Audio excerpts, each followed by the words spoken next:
sequences are still one of some of my favorite work that we've ever done. Cut to 2009, and one of the people that we had worked with on those animated features had moved into the feature film division of Marvel. This was at the very beginning. Marvel still hadn't been owned by Disney. It was a very small group of very dedicated, passionate, visionary people, and they were working on Iron Man 2. And they called us because they wanted to see if we'd be interested in designing the Stark Expo logo animation that is featured at the very beginning of Iron Man 2, when Tony lands on stage at the Stark Expo, which is, of course, Marvel Universe's World's Fair. And behind him on a 60 or 70 or 80-foot screen is the Stark Expo logo animation that sort of unfurls itself in camera. They shot it on the set. They projected the sequence behind him. And Marvel had called me to see if we'd be interested in doing this I don't know, 1 minute long sequence. They didn't have a lot of time. We had a week to do it. So a week, we said, of course, we'd be interested in doing it. We put it all together. We animated it. We built it. We sent it off. They loved it. We showed them a whole bunch of ideas at the beginning. And they said, great, thank you guys so much.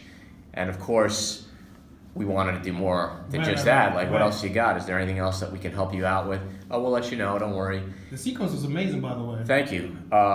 And the way, the story with how it kind of became a lot more than just the Stark Expo logo animation was, they had mentioned something to us on an early call that Tony had a glass smartphone in the film. Wow.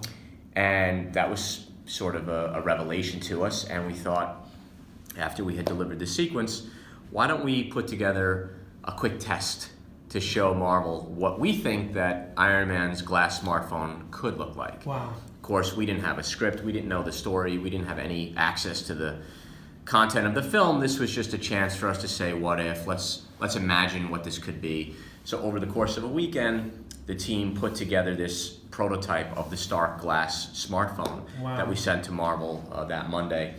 And they didn't get back to us for a long time. They're certainly very busy. But after a few weeks, I woke up, I got an email with a bunch of clips that they gave me access to through a secret portal. And they wanted me to look at the clips and see if we'd be interested in working on some of these scenes in the film. And it was sort of a life-changing opportunity. Wow, I know you was probably smiling like yeah, it was pretty incredible, you know, and obviously I want to do whatever we could do to get the work and to make sure we did a great job. So in that batch of scenes were his glass smartphone, was his glass coffee table, was a smart mirror, was some holograms for Jarvis. There was a whole slew of different packages and different scenes that they had asked us to consider working on. And cut to the end of the whole Iron Man 2 saga, which was probably about 4 to 6 months of work. We did over 120 shots in the film. Wow. And all of the work eventually became this digital interfaces of Tony Stark, his digital ecosystem of his smart home. So in a way, we sort of became these brand advocates for what does Stark Tech look like. And we got to design it in so many different functions and platforms that we had to make it all feel like one cohesive whole and one operating system.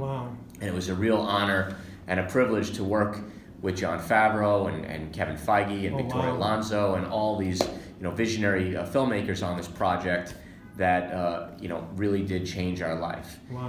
The film came out in May of 2010, and literally the day it came out, we started getting write-ups in these digital technology blogs. Everybody was pointing to the cool Iron Man gadgetry and look at the company that worked on it. We didn't believe what was happening, but all of a sudden, technology companies started calling us. Microsoft called us up, IBM, Samsung, because they were really attracted to our team's unique vision for interface design in Thor: The Dark World. And she's very, very smart as well, but her gadgetry was handmade. It was built in a garage. It's pieced together from spare parts and duct tape. So her interfaces really needed to reflect her sort of level of technologic innovation. Most recently, designing for a Wakanda technology, we were brought into that film almost 18 months before the film was even released. So we got involved at a very early level on helping them to conceptualize what Wakanda technology could be. And the first thing they told us is that they're beyond Tony Stark. Wow. Right? So you've already worked on some Stark Tech stuff, and that was the top of the food chain. We gotta go beyond. We got to go beyond that. So what's beyond him? What would put him to shame? And that was a great creative challenge. And obviously, so much of that is built upon the foundation of this mythical element, vibranium, and all of its properties. Wow. And you know, we had seen vibranium, of course, in Captain America's shield. Mm-hmm. We saw it in Ultron. He builds his armor out of vibranium at the end of that film.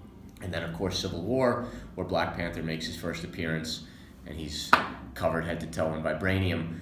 But the full potential and the full amount of properties of this material had yet to even be considered until this film. So we got to really get in deep on what those properties could be.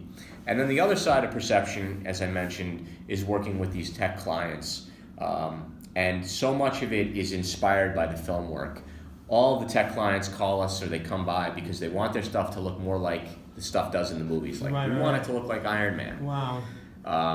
Which is ironic because a lot of the film work that we do requires us to make it look real and authentic and genuine. So the film work wants to look as real as possible. Right.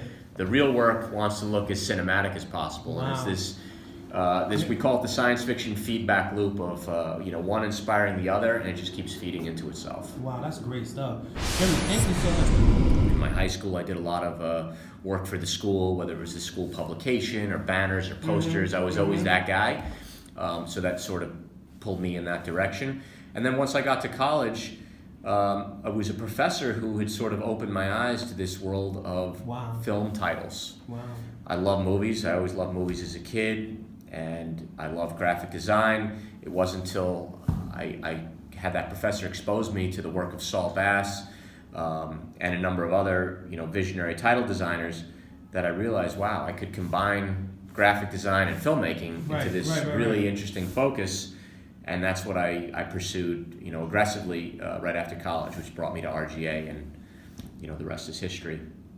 Thank you so much. I really appreciate it. And as I walked in the conference room, and I was instantly attracted to the Iron Man statue behind you. I'm a big, I love the figurines. He's our mascot. I love it. And thank you so much for taking time out, man. Anytime. Congratulations with everything you guys are doing. Thank you. Okay, bye.